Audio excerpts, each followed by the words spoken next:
Let's do it. Now we're back on the panel. Mike, gentlemen, the dragon is back with us. Dude, I love it.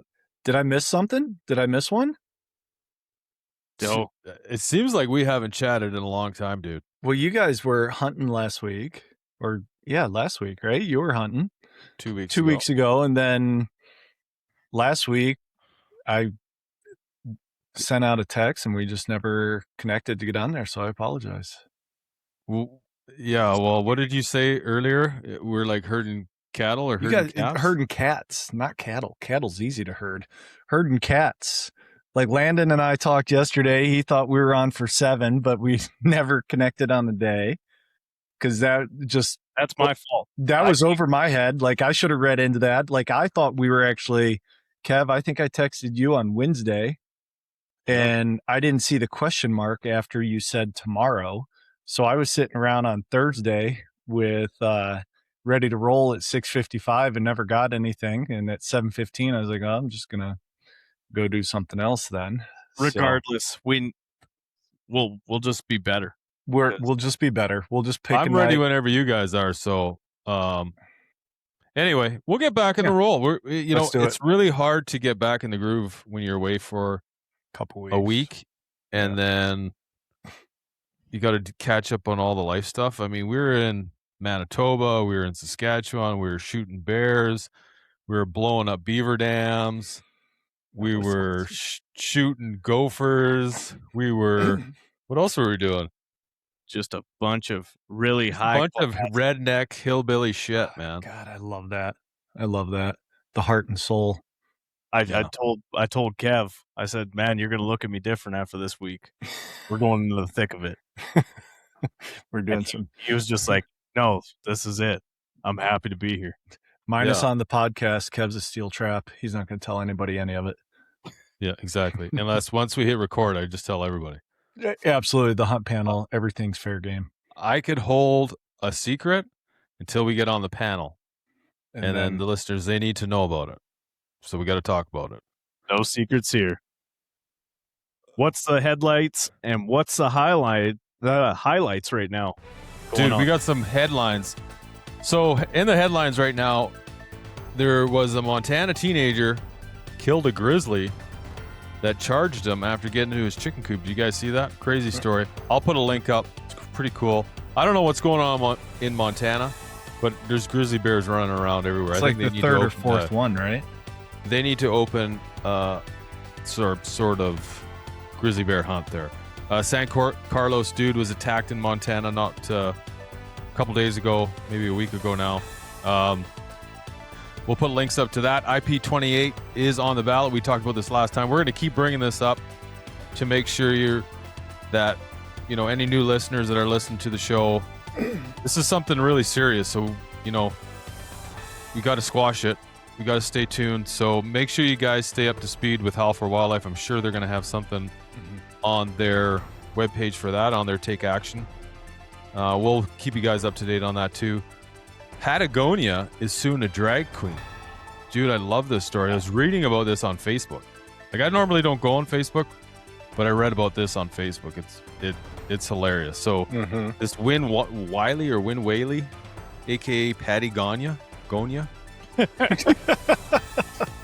Oh. So Patagonia Clothing, they're suing him. Do they like to be referred to as him or her? Heavy on the end. I think heavy on the end on that one. Heavy on the end? Yeah. So that's a cool story too. I'll throw a link up to that as well. Also in headlines, Alberta has retracted their proposed reg changes to moving elk to an LEH. So that's a huge win. So kudos to all the hunters who reached out to their MLA, who made a voice, who didn't just go on Facebook and into the forums and bitch at each other about stuff. They actually made a difference. And that's all it takes. When you start putting pressure on your MLA, our MLAs are the people who are making these, proposed reg changes. When they hear about it from us, they don't like that. They don't like confrontation. So that was a good job on all the hunters. Like to throw out kudos as well to Alberta on that for withdrawing those changes and taking that feedback and reacting it or redacting, because you don't see Yeah. that. No, like in BC, that would never happen with Right. the NDP government. No. They would just do it anyway and pretend like they didn't know any different. Yep. So a bunch of crap there. So yeah, that's in the headlines. Highlights: bunch of bears going down. Big bears. Our homeboy Muck just shot a bear last night. He sent us a text at 10 o'clock saying, or 11 o'clock saying, it's only a 370-pound bear. So, Muck, good job. Just a cub. Yeah. I mean, that is a really great bear. Frickin' I was giant. telling Landon, I love Muck to death. He's not a big man. He makes every animal they shoots look a lot bigger. So, but no, just kidding. Muck, love you. That was a great bear. He's got a muzzle on him, man. He's got a huge head. Oh yeah, big bear. Curious to see what he measures out at, because he's a giant. So, Mike, what's your opinion? Yep. Square footage or inches when you're measuring a bear? I'm not really a big. I like measuring the squaring out the rug. Squaring The out body the rug size. for me. I mean, Yeah. I haven't hunted where you guys do. I haven't hunted those giants. I mean, minus the 7'6", 568-pound bear that Griffin killed. He was only standing 22 yards behind that bear, by the Dude, way. I love that post. That was great. Dude, Little jab. That's so relevant to every post that you're seeing recently, dude. the thing is with that post, Shocker.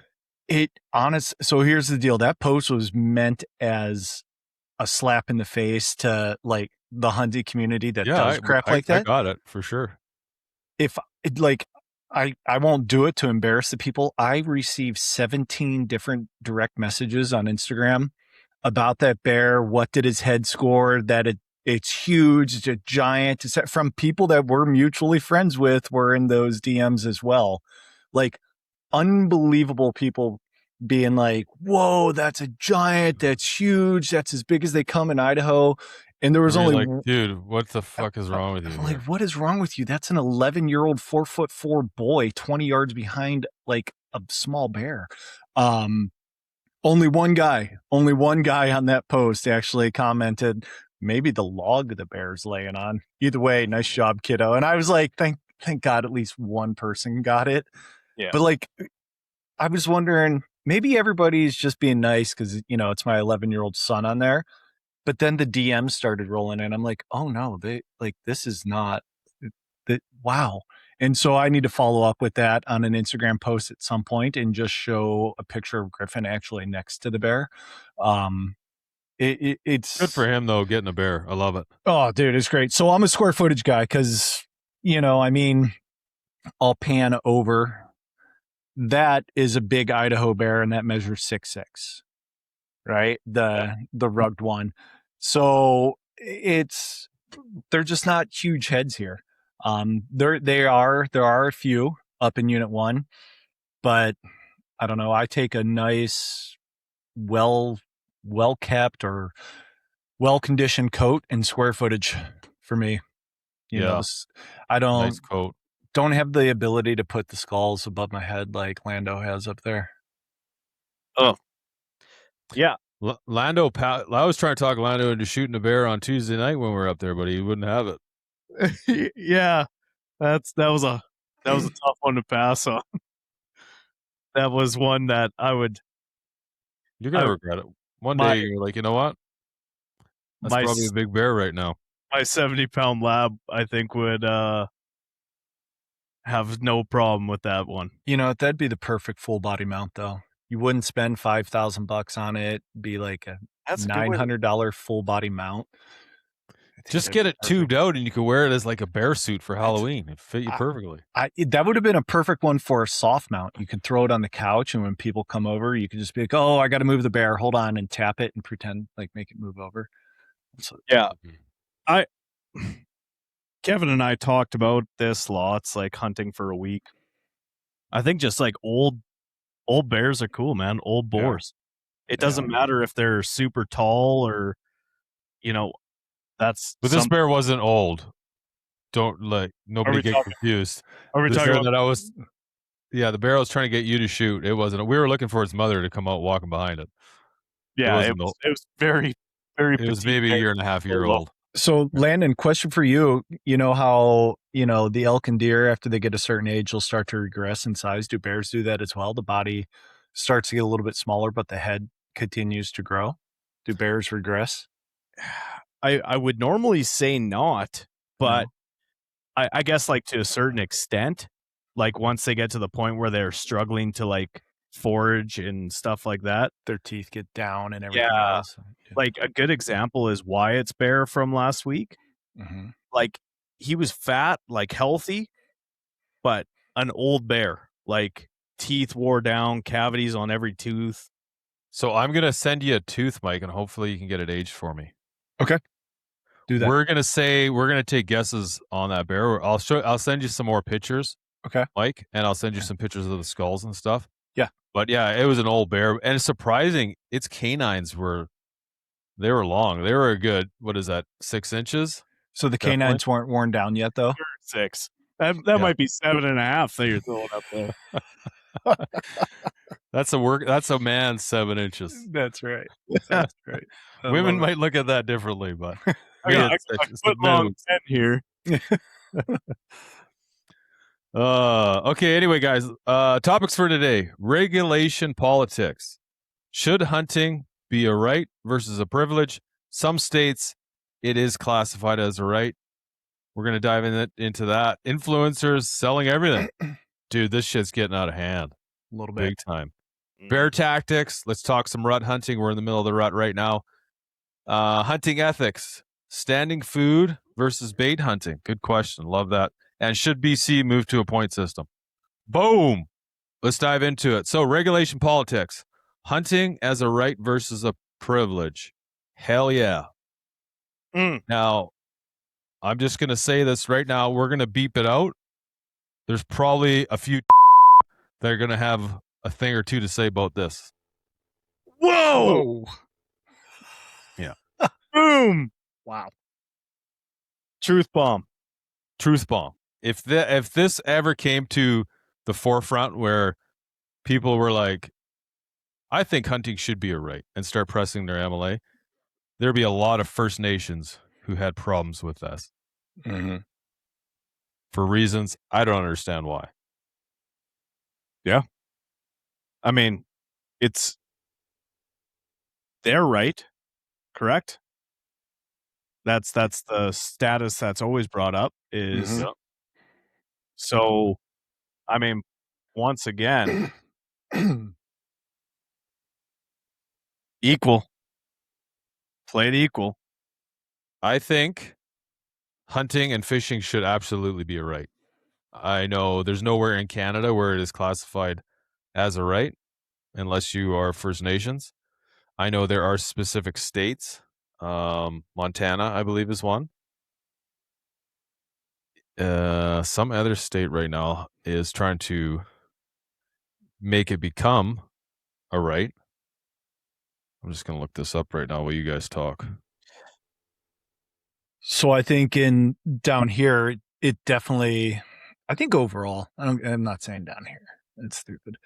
It is a right. I mean, it's a privilege to be able to do it, but it is a right that we have in whatever province you live in, whatever state you live in. You should have the right to hunt and fish.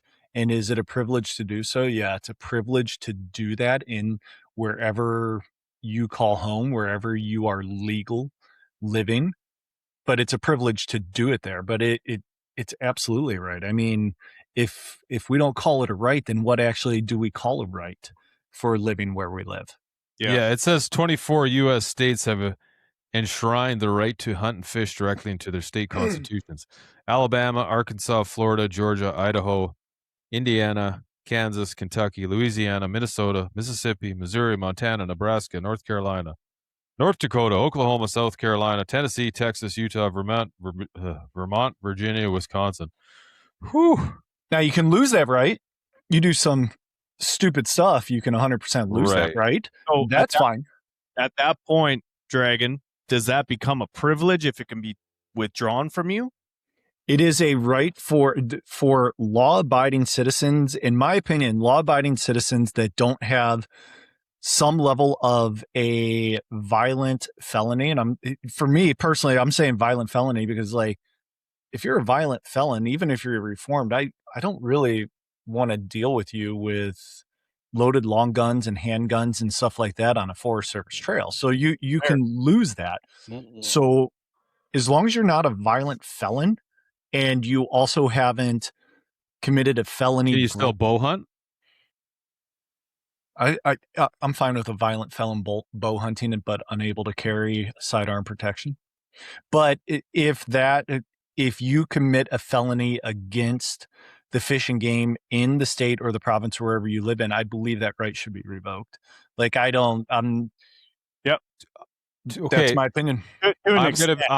I'm gonna argue with you a little bit because So. there's a lot of laws that all of us break unintentionally. 100%. So that I was going to follow up. I have a very, very colorful opinion of Fish and Game, especially the Fish and Game in Idaho. They are hey, you are breaking the law. This is a misdemeanor or a felony. It's they don't show up. They don't try to educate. They don't try to do anything.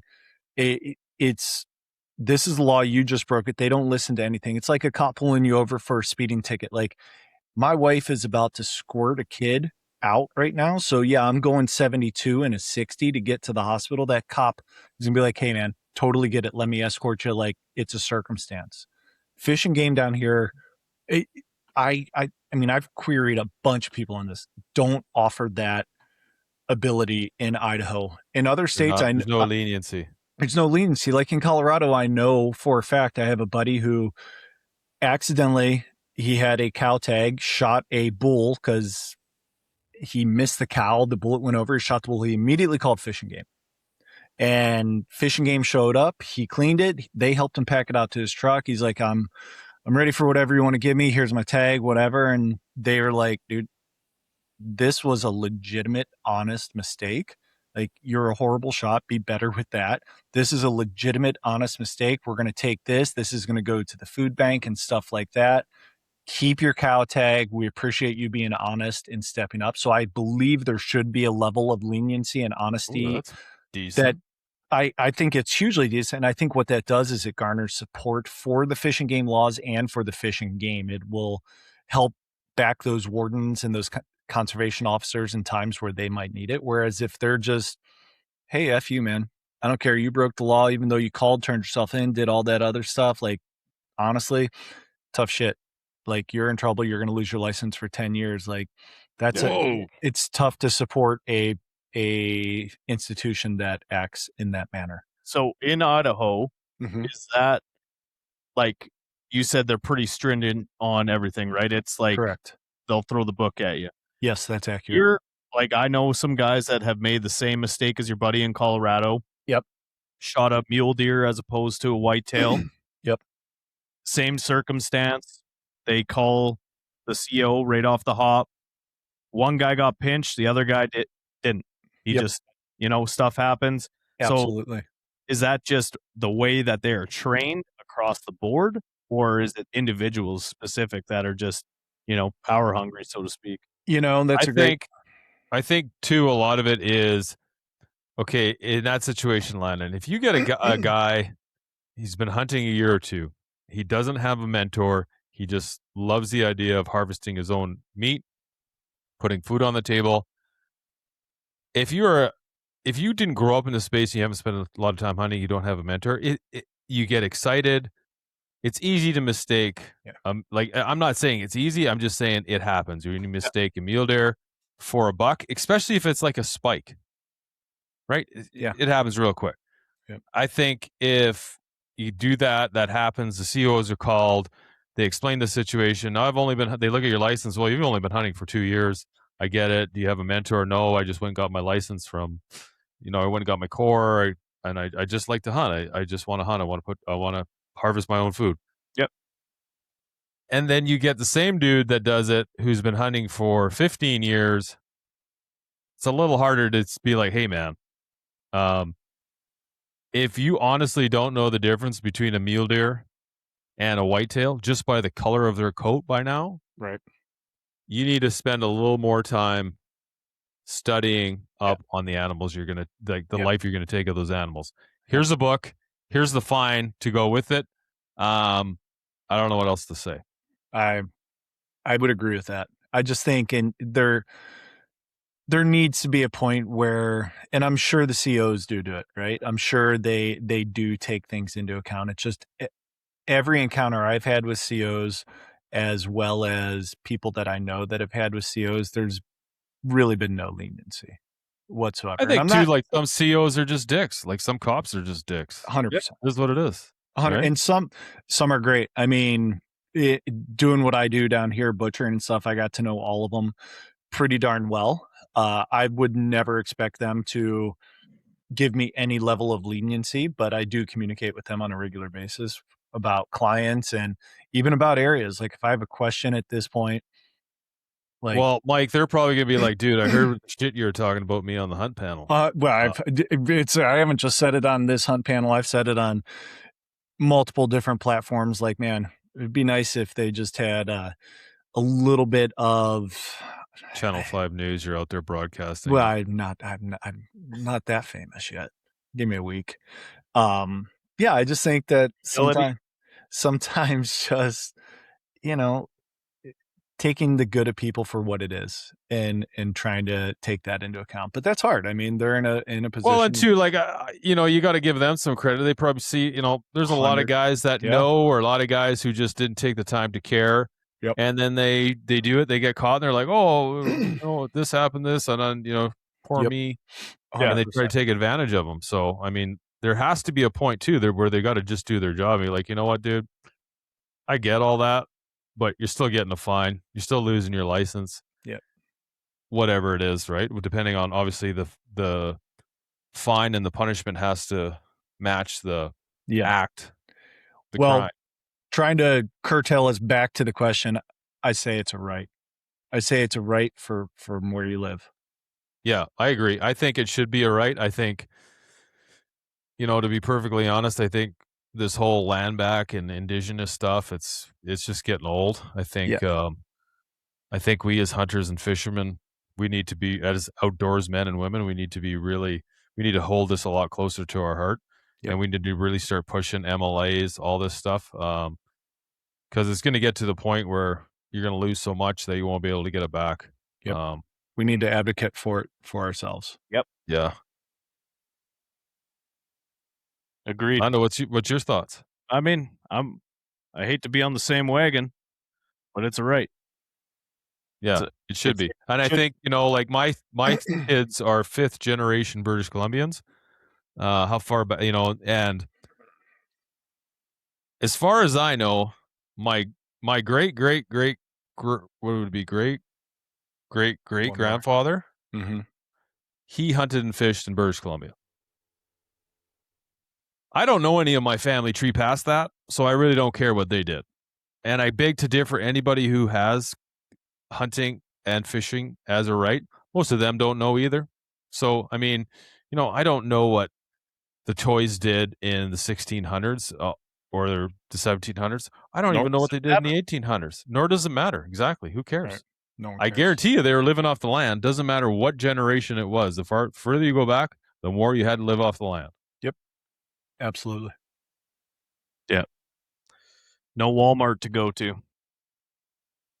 No. Definitely Definitely no. God damn, I'm glad you're here sometimes, Lando. I really, I try, boys. Hey, can you do a quick Peter Griffin impression? Oh, geez. I'll mix one in throughout. Okay. You can't Johnny on the spot me like that. For the listeners, I've known for a long time Lando does probably one of the best Donald Trump impressions. I've been trying to get him to do an entire panel as Donald Trump. But it's really hard to sit here for an hour without laughing or busting up. Like, I get it. So we're out at bear camp and he's talking to Wyatt about I don't know, somehow the Family Guy comes up. All of a sudden, Lando starts throwing down to Peter Griffin. I love it. and had Wyatt and I in stitches. We were laughing so hard. Wyatt still thinks that's one of the best parts of the trip. That and maybe blowing up a beaver dam, shooting some marmots with his bow, shooting a giant bear, getting to hunt 2 different provinces, the insane amount of ticks, all the other cool stuff was there with it. That's cool. Cool trip for sure. Yeah. I'm happy that Peter Griffin made an appearance on the list. Okay, influencers selling everything. Boys, what the heck is going on here? What the F? It's getting out of control. Holy Like, shit. I don't even go on my Instagram anymore. And like, hey man, dude, I have boys, tried. I love. Like we've had guests that I like to talk to, that I consider buddies. You know, and I don't want to call anyone a sellout, but you're selling out. Dude, you know what I mean? I wish there was a way on Instagram and socials to dislike ads. Like, do you know how on Facebook there's a thumb up, it's thumb not down just button? like it's not just ads. It's their posts it's guys dude, in they're poster in the ads. That's space exactly it. getting free stuff. Yep. Because they want, they want to be recognized. They want their accolades or their acknowledgement. Yep. And then they go on there and they're like, oh, this is the greatest thing ever. I shoot this and this is how you shoot it, blah, blah, blah. And I know guys that never would have done that before and they're doing it now. It's like, dude, come on. Now I want to be very clear. If you have a business and you're selling your stuff and you're promoting it through social media, that is completely different than what we're talking about. Correct. 100% different, actually. That is just marketing your company, right? That's marketing your stuff. So like Mindful Hunter, Jay, he has underwear and socks and he markets them and he sells them. That's his stuff. Remy Warren bought Day 6 arrows. Yep. He is selling his product. There's nothing wrong with that. There's absolutely nothing wrong with that. That is all part of business. Correct. What drives me nuts is guys who all of a sudden they start getting some followers on Instagram. They start getting, let's just say a bow or a bow sight or a backpack. And all of a sudden they're just going off. Every second post they're doing, every second reel is about how great that product is. And here's my also take on that. So there are people that follow them and think that they crap Skittles and fart rainbows, will go out and buy those products. And then their 1-year contract will come up. The company won't want to pay them as much as the next new company. And the next year they will be slinging and talking about how great the next new product is. And all of those followers that, praise the ground they walk on are stuck with what they feel now. Oh, well, now so-and-so says like, this is the pack to get, like, and I have this, like, I have a problem with it. I don't like it. I don't like it at all. Yeah. I was pretty young at the time and I was out with a guy that was sponsored by Leopold. Yep. Golder. Yeah. Leopold makes great optics in my opinion. Yeah. Yeah. They're a good glass. Yeah. Well, we're out and it's early morning. I mean, I'm not going to knock them. I've owned Leopold. I don't own Leopold. I wouldn't say that because they weren't great, except for their rangefinder. Spectacular. Full draw 5. Full draw 5. Go buy one right now. I actually have. I'm just kidding. But so a decent optic company, we'll say. Okay. Yeah. And he reaches into the back. I'd say mid-tier. Reaches in the back seat, pulls out a Swaro spotter on a window mount, and starts glassing. And I'm like, "Hey, what do you got there?" And he kind of cranks his head back. Well, low light, the Swaro's better. Yeah. So you will sit here and you tell people at all these expos, all these shows, all this shit for people to see that, oh, buy this. This is what I use. This is the best. This is the tits. But you don't actually use it yourself. It's like you're so full of shit. Dude, the supplement world is full of that. The hunting supplements that are out there that every hunting fitness influencer doesn't know which lane they're in to actually do it. they're slinging one thing, but taking something else as soon as that camera goes off, because it just, the whole thing. I mean, there's a level of, I mean, I'm not going to say it's lack of integrity in those people. They're making money, right? They have to make money or whatnot. But there's a level of, A lot of these guys now, though, buddy, aren't making money. They're just getting free stuff. Yeah, they're free stuff warriors. I mean, like, I get a lot of free stuff too. Yeah, I just got a whole bunch of Sitka stuff for free. I didn't even use it all the time, and I tell that, like, all that Kafaru stuff I got given to me. Mm-hmm. Go watch any of the review videos I did on YouTube. Yep. What did I say? I like the bag. The frame sucks.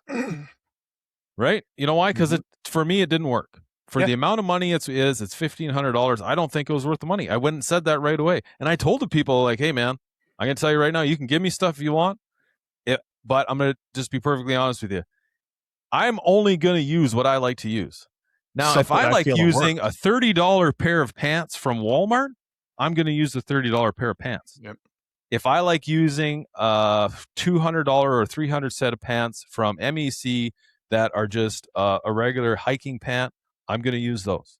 I don't give a shit if they have First Light on them, if they have Sitka on them. That being said, a lot of stuff that Sitka makes, that First Light makes, they are very good for hunting. A lot of their stuff is really good, right? Yeah, and do you need that stuff do you need it to get it done? Hell no, you don't. Does a lot of it make you more comfortable? Absolutely. Yep. And I feel like unless you have that conversation with a company upfront that wants to give you something, I forget who said the phrase, like, as soon as a company gives you something, right, you are now the product for that company. Right? It's no longer the product. Like, if they give you something, if you're like, hey, I really like your stuff, and they send you, X, Y, and Z, now that company, like, you're working for that company, you're building their castle. Well, again, Mike, I literally just got a whole whack of Sitka stuff sent to me. Have you ever heard me one time pump up Sitka? I absolutely not. No, I have not. You know what? And I said right at the beginning, oh, sure. Okay, listen, that's awesome.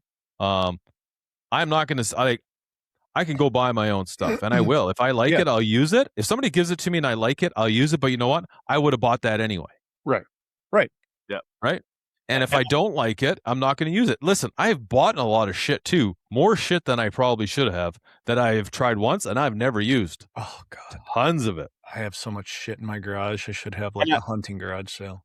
I think that is the thing that kind of pisses me off the most about that whole situation. For myself, I'm pretty fortunate. I do okay when I buy my hunting stuff. I buy what I want, and I don't really. It doesn't hurt me too much. I want to wear Sitka, so I'll wear Sitka. It's not. I have Kuiu stuff as well. Mm-hmm. I don't really put a price on the shit I want to buy. For a guy that is budgeting extremely hard to go and buy a piece of gear, to find out that it's not much better than like, there's a pair of pants I used to wear all the time, the frickin' Wrangler 5-pocket athletic pant from Walmart. And I used to have this pair of cargo pants, just a green pair of cargo pants. They were like a work pant. They were thick, rugged. They had extra sewing around the knees. I wore those for like 5 years. I hunted with those all the time. I hunt deer every year in Carhartts. And the double fronted Carhartts, like, as soon as the weather gets cold, I don't do September in those, but October, November, you will not see me hunting in anything but Carhartts. Like, and Carhartt has never given me a free pair of pants, and they will last, bird hunting, whatever. They'll last 5-6 years before they get to the point that now they are like backyard work pants. Yep. It's just, I agree with you, Landon. Like, the guy that's budgeting super hard to go get the next greatest thing that they heard, name your hunting influencer, say how great it is, and then they get it and they're like, oh, this same shit. It's no different. And it's a marketing strategy for these companies, because they just like, what difference does it make to them to give a jacket and a pant or a bow to somebody and just be like, there you go, you get this, Yep. Plug away. In return, we want this. Plug away. Plug it up. That's exactly correct. Plug everyone's feed full of BS. And you know what? You don't need any of that freaking crap. No. You don't need a new bow every year. You don't need a new sight. The only thing you do need is new strings and new arrows. Yep. And like depending on how much you shoot, you should be replacing your strings probably more than you are. And a lot of guys probably stretch it a little too long. Mike, you're probably one of them. If I want you to bring your bow up here, I can't wait to look at that thing. I'm like, dude, is this the original set of strings you had on this thing? Hey, no. I got new strings put on it last year. Oh, good. And okay. I think I've only flung about 10 arrows. okay, that's not a good thing. I'm being honest. They're freaking dry rotted. They might be dry rotted. And in the arrows that I have a dozen arrows, and only one of those, no, two of those have been passed through animals. Oh, okay. Good. Yeah. That's awesome. Been shot. No. They've all been shot. It's just only two of them have passed through animals. We're going to get into some tuning stuff with Mike in another panel episode, but right now we're going to talk bear tactics. Let's do it. Rut hunting. Specifically, this is the beginning of June. The rut is heavy right now. You talk to anybody, they're seeing a lot of bears. So right now is a good time to hunt. And here's what I like the most about the rut, boys. You could hunt all day.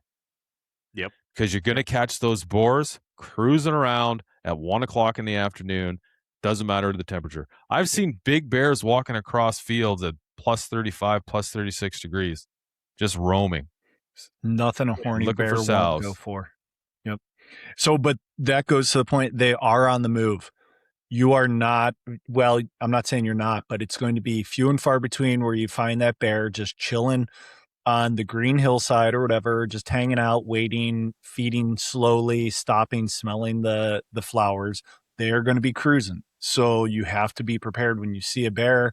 If it takes you 5 minutes to get your rifle set up, that bear probably isn't going to be in your field of view anymore, or it's going to be 300 yards further to the right or left or up or down or wherever it's going to be. So you have to be prepared. Here's the best strategy you could do if you see a bear walking, say, a cut line. Try to cut that bear off.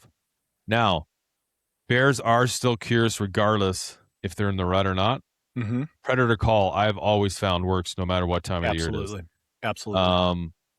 They might not come to it, but they will stop. Sometimes they come to it. A lot of the time, it depends on the time of the day.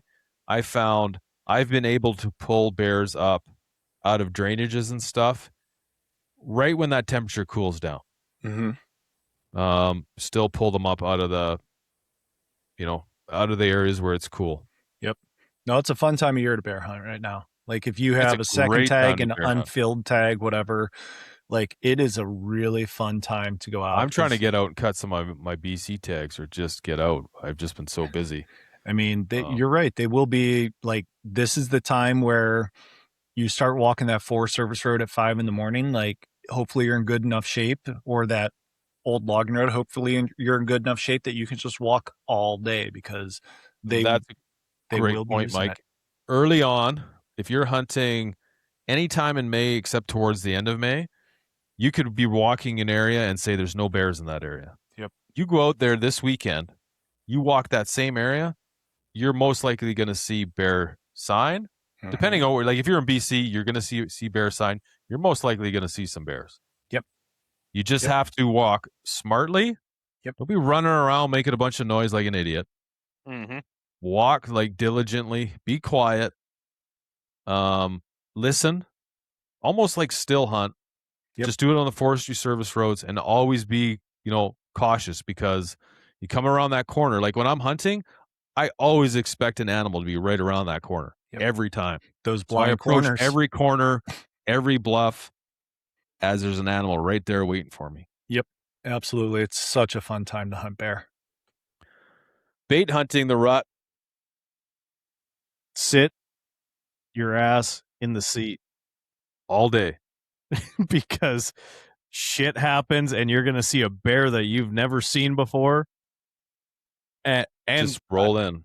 Yeah, you can get your target bears linked up with a sow, and you don't know when that sow is going to want to come and eat.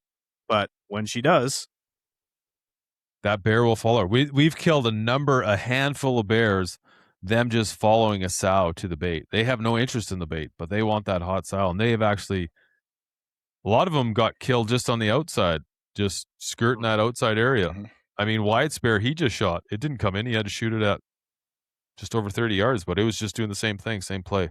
Mm-hmm. So that would be my recommendation. Is it might be stagnant. Like a lot of guys say that their baits fall off, or you don't have your target bore on the bait once the rut picks up. Well, I get that, because if they do get on with a hot sow and the sow doesn't want to go to the bait, then they're not going to go to the bait either. Yep. But you never know. Like, look at Muck last night, and this has happened more than a few times. It happened with you and I, Landon. We're just sitting there. It's raining. It stops raining. Big bear walks in. Derek last year, we're hunting. Second to last day. We're just getting ready to leave the stand in the morning, and all of a sudden, who comes walking underneath, right? And he was chasing a sow that was at the bait. He's just sniffing around, right? Yep. He comes in popping. He gets killed. Muck's bear, he just shot. He just showed up out of nowhere, like new bear. But if you're not sitting in the great bear. If you're not sitting in the stand, you're never going to know. Well, I know down here in Idaho right now, a lot of people just started baiting a week ago, and their baits, if they've been baiting all May, they are really, really picking up right now. Right. A lot of baits go through a little doldrum for like 10 days, whatever, at the end of May. But dandelion lull. Yeah, right now the baits are picking up. I mean, we had our bait. It closed on May 31st, which I have no idea why. There are more bear there than you can possibly imagine, but it closes May 31st. We have second tags, which are only good in certain units, but the bear baits down here are picking up big time right now. Right. Yeah.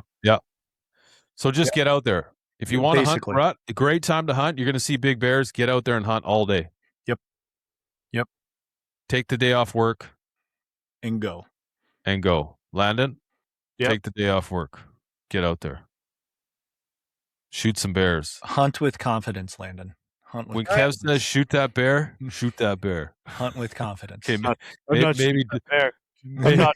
maybe don't shoot that bear.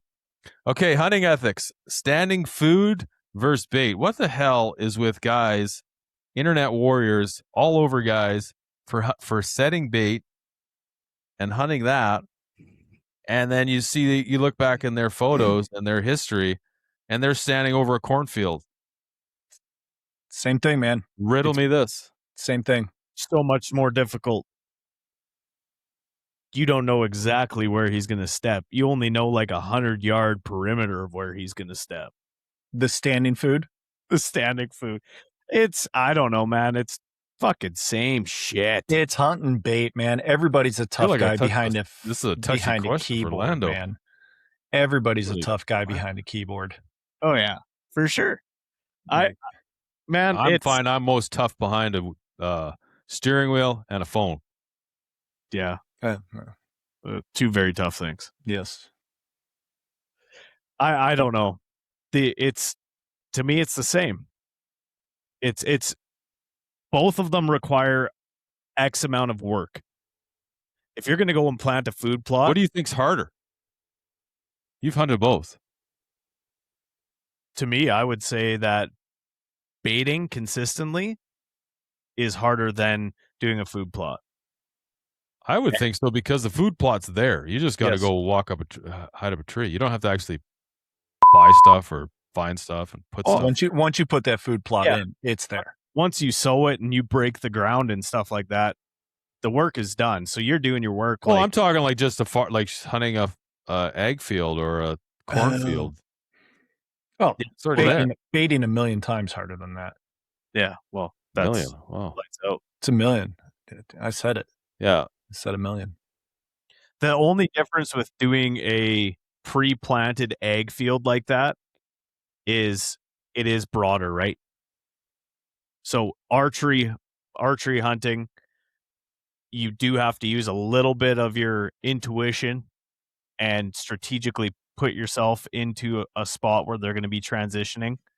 Like if you don't know shit about hunting and don't know their patterns, they might be on the other side of the field. I mean, at the very least, walk around the edge of that field and look for the game trails and set yourself up somewhere near there. What happens if you put yourself in the middle of the field? Just laying on your back like you're duck hunting. No, fuck. Dude, I've seen guys that have these giant man-made stands in the middle of a cornfield or 100%. pea. Yeah. Yep. I know a guy that has stuff like that. It's still in the same ballpark, man.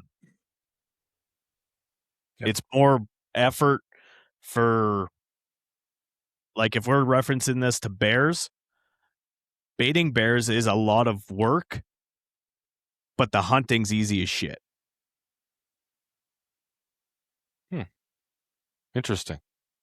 Does that make sense? Mm-hmm.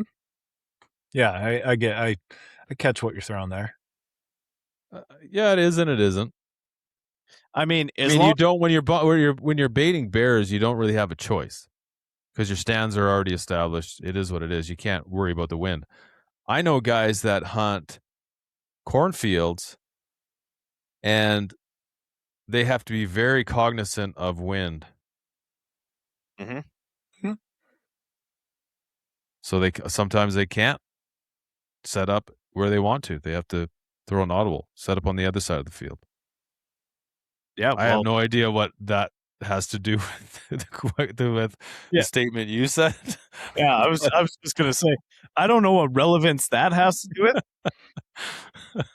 But it's there. Mike got that Kev, you're a fucking idiot look on his face again.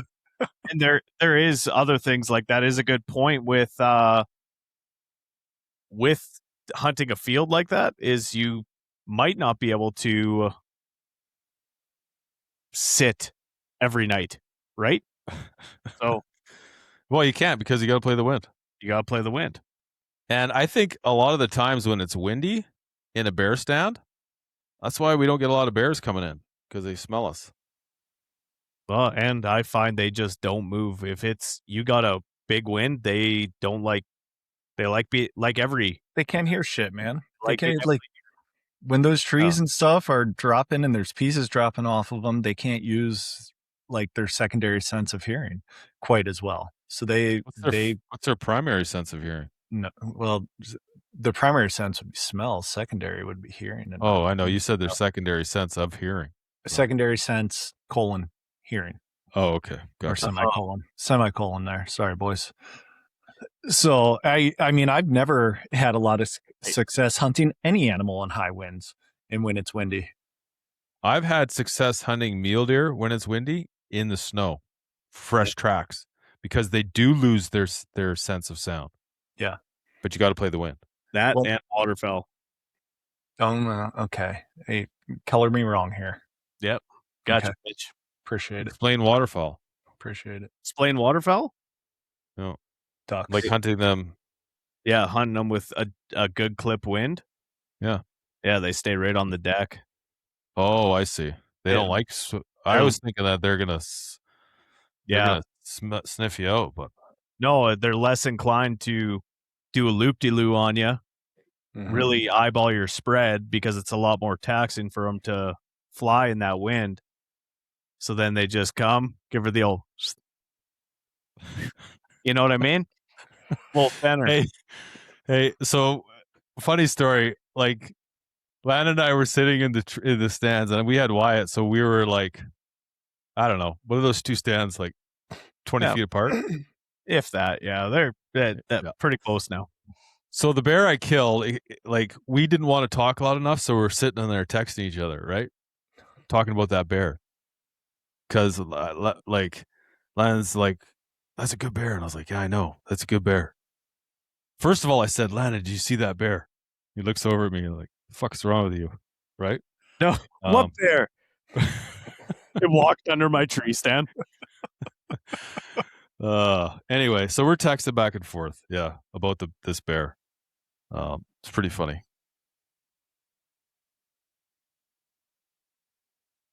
And waiting for some punchline here. what else were we talking about? Next question. Next topic. And we're off topic. Yeah. What were we talking? What was I going to say? I forgot. Okay. Anyway, the hand signals. So I got confused with the texting because I was going to say something, and then we're trying to sex this bear. So we're sexting bears. So we came up with hand signals. So female is. That's all you need to know. Yeah. If you guys are just listening to this, it's going to seem so stupid. If you're watching, it's even more stupid. It's stupider. Stupidest. Okay. Anyway, I guess that you just had to be there because we had hand signals to sex bears. So the woman's was, spread the cheese. You could only imagine what it was for males. So, right? Yeah. I don't really have to give hand signals for that. We had an issue with this because there's a sow on that one bait that is like touching 400 pounds. Mm-hmm. And massive. She's a big old gal. So we decided to, when it's her, we just give it the old spread the cheese signal. The old split finger fastball right there, boys. Anyway, had to be there, I guess. It was funnier at the time. When you're only sleeping like 2 hours a night after 5 nights, everything seems funny. Probably not that funny. Anyway, should BC move to a point system? Hell yes. How do we do that? Mike, you're a semi-BC resident. Landon, you might as well live in Kelowna because you've been here once. That's true. I love that. What do you think? I mean, you guys are full lottery right now, right? We're lottery only. Oh. Well, that's the same as Idaho. Lottery only, right? We have our given let's tags. do lottery. Let's do BC and Idaho. Should BC and Idaho move to a point system? I like the lottery. No. What? I don't like point systems. I mean, it would benefit early. It would benefit. I'm really interested here. You're probably the only guy I've ever heard say that. In my opinion, it's going to benefit early the first 4 years. Right? You're going to, like, if it's a point system, the first 4 years, like, all right, I have 3 points. I can draw a unit blank, right? Because hopefully there's only 10 tags for the unit I put in for the lottery for the past 11 years, right? In the lottery, everybody has the same fair chance. And when Wyatt and everyone's kids get older, it's going to turn into the same situation as those other things with point creep. And now all of a sudden, a unit that took 13 points to get is now 26 points to get, et cetera, et cetera. It's just going to get harder and harder to get those tags. That's my opinion on lotteries. Kevin, I don't know if you're ready for this, but I was going to say the same thing as Dragon, because you see what's happening in Alberta with their point system. There's some of those draws, they're getting to be insane, like 20 years. Okay, if they didn't have a point system there, they would have a reduced amount of allocations for the LEH. Because the reason that they're increasing the reason the point creep starts is because the harvest, they can't sustain that harvest as much as many people are putting in, right? The numbers don't align. Because if there was enough animals for a sustainable harvest, it would just be general open season. True. Yep. So as the numbers go down and as more hunters start putting in for it, there has to be a balance. So if all of a sudden there's less elk on the landscape or there's more pressure in that area, we have to kill less of them. So how do you do that in a draw system? Well, you do the point creep. Okay. Now, if you're doing a point system, a lottery, say they give out 26 tags for elk. Okay, but now the elk are struggling. So now they only give out 10. Now it's a lot harder to draw that. The problem with the lottery is I know guys that have had draws in, so let's just take in one example. 814. I've been putting in for moose for 814 since, like, I'd have to go back and go back on and sign in, look, but probably 2009 or 2010, I started putting in for that specific area. I've gotten the draw once. I know guys who have put in less and have gotten it twice. I know guys that have been putting in for the antlerless elk draw for over 20 years, never got it. I know guys that have gotten it 3 times in the last 5 years. I know guys that have gotten sheep draws. I've met guys who've gotten sheep draws twice. It's supposed to be a once in a lifetime draw. My kids, so listen to this. So for the youth draw. The youth draw is a 1.5 to 1 odd draw. So mathematically, every 3 years, you should get that twice. Right?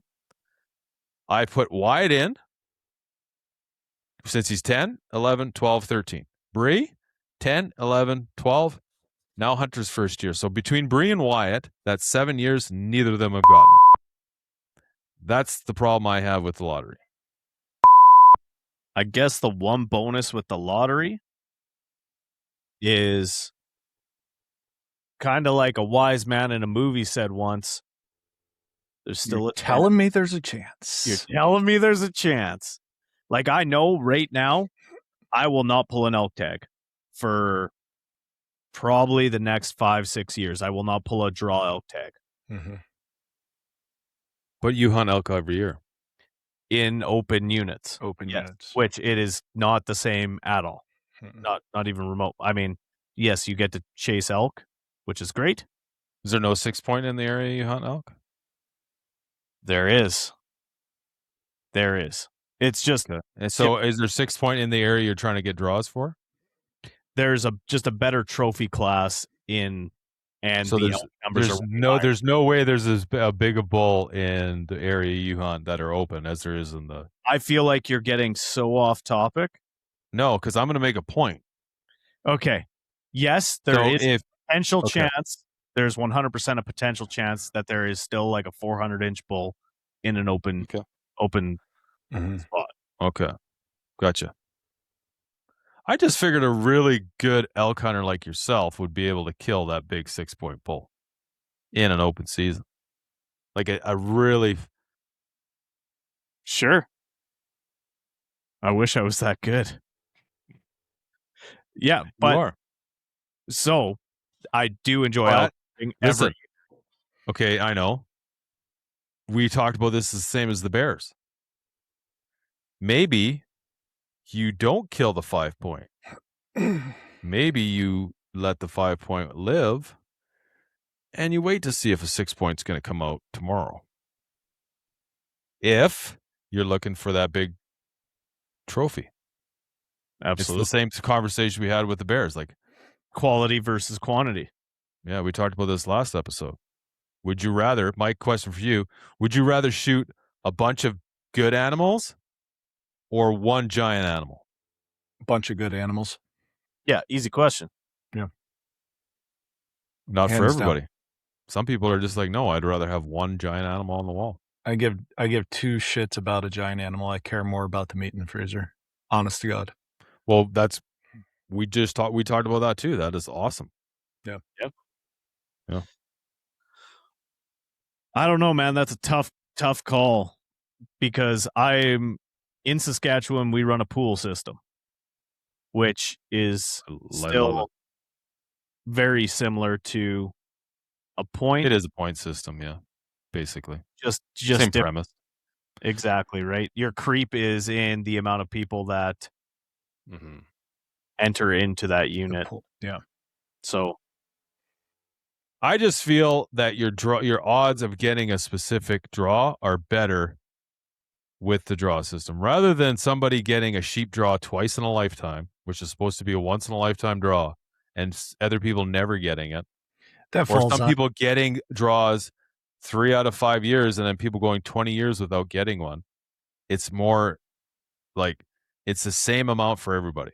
I feel like creeped out or not. We talked about Fish and Game earlier. If somebody pulls a once in a lifetime tag and it's once in a lifetime and it's like you pull this tag, you can't even put in for it anymore. And then the dipwad puts in for it again. It should be like a misdemeanor violation and puts himself. Okay, but Mike, the thing is, you're allowed to put in for those draws. They're not a once in a lifetime, but according to the percentage, like the chances of getting those draws. Oh, well, that's different. I mean, the chances are chances, but if that's what I mean. But that's what I'm saying. Like in Idaho, somebody can get a draw that you're supposed to get once every 350 years. Correct. Right. And they're getting it twice. Well, Yeah, That's no, I totally understand that. I've had friends that have gotten the unit I've put in for the past 16 years down here. They've gotten it 2 times when I haven't gotten it once. But it doesn't irk you just a little bit. oh, it totally irks me. But it's the chance of a draw, right? It's like I know, but it's if a there was lottery. a point system, then they wouldn't get it anyway. So, like, say you had to get 6 points, and then your name gets thrown into a lottery. Okay, and then Mhm. if you don't get it that year when you're at the 6 points, then your name you get 2 points chances to get it. So it constantly increases your chances of getting that tag once you reach a certain point. But the point of my point is, you get that sheep draw once. Now you have to go back to the bottom. You have to wait a whole bunch of times. Everybody else who hasn't gotten it has a much better chance of getting it than you have. Yeah. I get where you're coming from. I'm still not the. I still like the lottery better at this point. I need to sit down and chew on it a bit more. I think there's definitely pros and cons to both. Yeah. Like, I feel like for adult onset hunters, that lottery system, that's pretty hard to beat. It's unless like for Kev, for your kids, for my kids, like a point system would be great because eventually they may have enough points, but who the hell knows? I mean, who knows what'll happen? I mean, look at Wyoming. Luke has in a year he will have the maximum number of points for youth, and the problem is he has to cash in those points on a hunt somewhere because at the age of 18 those youth points reset and go back to 0 and now they're adult points, right? So Question for you. Yeah. Is there any state or province where out of state or out of province residents can put in for a lottery draw? Like, I know you could put in for, I could put in for in Alberta Idaho. for point. In Idaho, You could put in for Idaho for draws? Oh yeah, 100%. Okay. Gotcha. 100%. I can't speak for every state, but I'm pretty sure there's a higher how many fee. states are running off a lottery? Alaska, Idaho, I had this already. Colorado just switched over to points, right? They were a lottery, right? What? I want to say New Mexico is. New Mexico's 100%. New Mexico, that's correct. New Mexico has a great thing. You put in, you pay for your tag ahead of time, and if you don't get drawn, you get your money back. You lose the $100 for the license. It doesn't cost like. So you have to in I love New Mexico's system, right? You put in, and if you don't get drawn, you still use a lottery system. You have your $100 fee, but you get your $1,200 tag fees back. Yeah, out-of-staters 100% can put in for the lottery.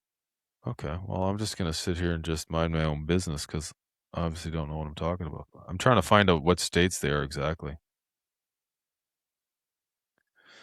Yeah, I don't know, man. I like the lottery. Now, okay, let's just say they decided to go lottery. I think this is a lot of people's griff. In British Columbia, the problem is if they went to a lottery system, the ministry would actually have to do work, which they don't like. They like taking the money. Point system. If they went to a point system. Sorry. If we went from a lottery to a point system or a pool system, the ministry would actually have to do work every year, which I don't think they like doing. I don't think the government they only put a fraction of the money that's generated from hunting and fishing back into the resource. So I think they would have to do work, which they don't like, right? I think it would be easy to do. I think, say, in an area for moose, let's just say moose, for instance. They look at everyone's history. Say they want, okay, in 810, you have to have, we're going to do a 6-year draw, then your name gets thrown into a lottery. Well, Kev, you've entered into this draw for 6 years without getting it. We're going to put you at year 6, right? And then just do everybody that way. You don't have to start everybody from 0. Would that be a lot of work? Yes. Are those people, could the ministry do it? Of course. Are they doing anything else? I don't know what they do over there. Doesn't seem like they do a lot. I'm sure they do. I mean, I don't want to sit here and criticize everyone, but they could do better. Yeah. Interesting take, man. It's Carolina, Vegas tonight. Nobody called. Who did anybody call Vegas and Carolina? I feel like Lana was gonna, and we talked him out of it. I think we called Carolina in the finals, but not Vegas. I actually think Lana was leaning towards Carolina or Vegas. You boys I might think want to we- go back and dabble in a little bit of that, because I'm not saying that I said that, but I probably did say that. There's a chance.